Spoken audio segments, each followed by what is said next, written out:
First of all, let me take this opportunity, and I must say it is my esteemed privilege to congratulate the students, because you have shown exemplary patience right from the morning, and you are still in a very disciplined manner. I must congratulate the school administration, Manzoor Saab and his team, and all the teachers for making this program a success. Actually, I was just thinking that we have most of the guardians, the mothers of these brilliant students, I must say. So I would take this opportunity to actually I would definitely like to highlight 2 or 3 points with regard to this program and educational scenario in general, especially with regard to the students which are being taught in one of the extreme corners of Kashmir Valley, that is in district Kupwara. And incidentally, this particular institution is also located in one of the extreme corners of district Kupwara. When we talk of education, या जब हम life की बात करते हैं, we have got most of the audience जिनको उर्दू में ज़्यादा समझ आएगा. जब हम बात करते हैं लाइफ की, जिंदगी की, जीने का हक या जीने का अधिकार हर किसी को है. Right to life does not merely mean animal life या एग्जिस्टेंस के लिए हमें फूड, वाटर या जितनी भी अदर कंडीशंस चाहिए. It is right to dignified life. हर एक इंसान का फंडामेंटल राइट है कि उसकी जो लाइफ है that is a dignified life. So दूसरी चीज, जब हम बात करते हैं राइट टू एजुकेशन की, which is incidentally one of the fundamental rights incorporated in the part 3 of the Indian constitution under article 21A, उसमें जो राइट टू एजुकेशन है, it is right to quality education. More often than not हम ये quality word miss करते हैं.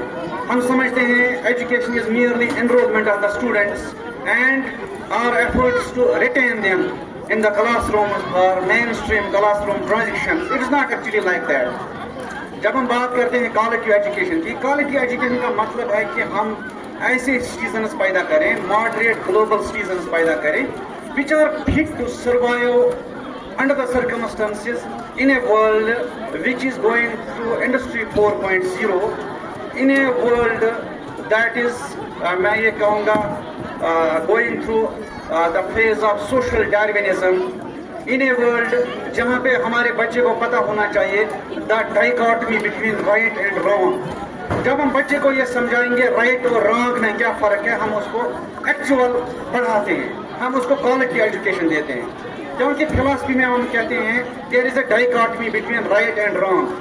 इसका मतलब ये होता है कि right can never be wrong, wrong can never be right, irrespective of time and place. यानी जो चीज़ सही है वो सही है. इसमें सर्कमस्टेंसेस का, इसमें जगह का, इसमें किसी पर्टिकुलर सिविलाइजेशन के वैल्यू सिस्टम का असर नहीं होता है. Right is always right. We must respect our elders. This is a right value. इसमें कोई गुंजाइश नहीं है, इसमें कोई छूट हम नहीं दे सकते. हमें असातिज़ा की रेस्पेक्ट करनी चाहिए, इसमें कोई छूट की गुंजाइश नहीं है. हम कहते हैं डाइकोटमी का एक और अपोजिट है continuum between good and bad. There are certain things which are acceptable to certain civilisations, लेकिन कुछ चीज़ें ऐसी हैं जिनको डिफरेंट सिविलाइजेशंस में समझा जाता है कि ये सही नहीं है. यानी good things can be bad at times, bad things can turn out to be good for certain occasions, for certain places, for certain cultures or traditions around the world. और हमें ये भी पता होना चाहिए कि इस वक्त जो ज़माना चल रहा है इसे हम कहते हैं पोस्ट ट्रूथ एरा. यानी कशर को वनो पजुक ज़मान गुमुत ख़त्म. ये एक नई टर्म आई है and it has gained currency since 2016, post truth era. मैंने इस पे लिखा भी है ये पोस्ट ट्रूथ एरा क्या है. तो मैं सिर्फ चीज़ों को हाईलाइट करता हूँ and I am sure you will go at your own level. तो पोस्ट ट्रूथ एरा में कैसे सर्वाइव करना है, दुनिया में कैसे सर्वाइव करना है, उस दुनिया में जहाँ पे सर्वाइवल ऑफ फिटेस्ट है, जहाँ पे स्ट्रगल फॉर एक्सिस्टेंस है, उस दुनिया में कैसे सर्वाइव करना है, ये हमें बच्चों को तालीम देना है। उन्हें राइट एजुकेशन देनी है, इन्हें क्वालिटी एजुकेशन देनी है, इन्हें मॉडरेट सिटीजन्स बनाना है। ये मॉडरेट लफ्ज में क्यों इस्तेमाल करता हूँ, क्योंकि शाम को जब हम देखते हैं social media, this space is full with poison, negativity, bias, prejudice, intolerance. मतलब हम लोगों को बहुत सारे moral lectures देते हैं, at times we resort to moral policing. तो इन सारी चीजों को किस तरह cope up करना है, we need to inculcate those values among students. At the same time जब हम education का जो purpose है, education for life जब हम बात करते हैं, या in light of NEP 2020 जब हम बात करते हैं 21st century skills की, I have recently written a paper for an Indian journal and I also sent to an international publication, Cultivating 21st Century Skills.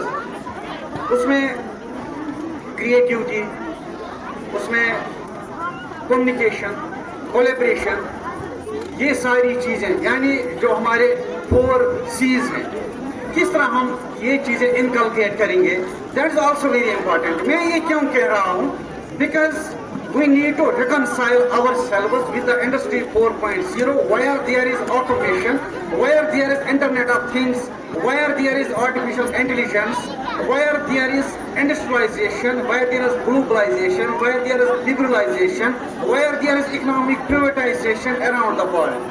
हम अपने सिस्टम को कैसे रिकॉन्साइल करेंगे, it's very important that we reconcile.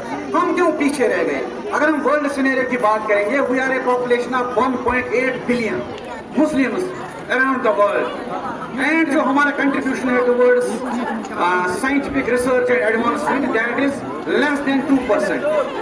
So ये परेशान कुन बात है. हमें वर्ल्ड सिनेरियो को मद्देनजर रखते हुए अपने बच्चों को तालीम के नूर से हमकिनार कराना है. ये हमारा मजहबी फरीजा है.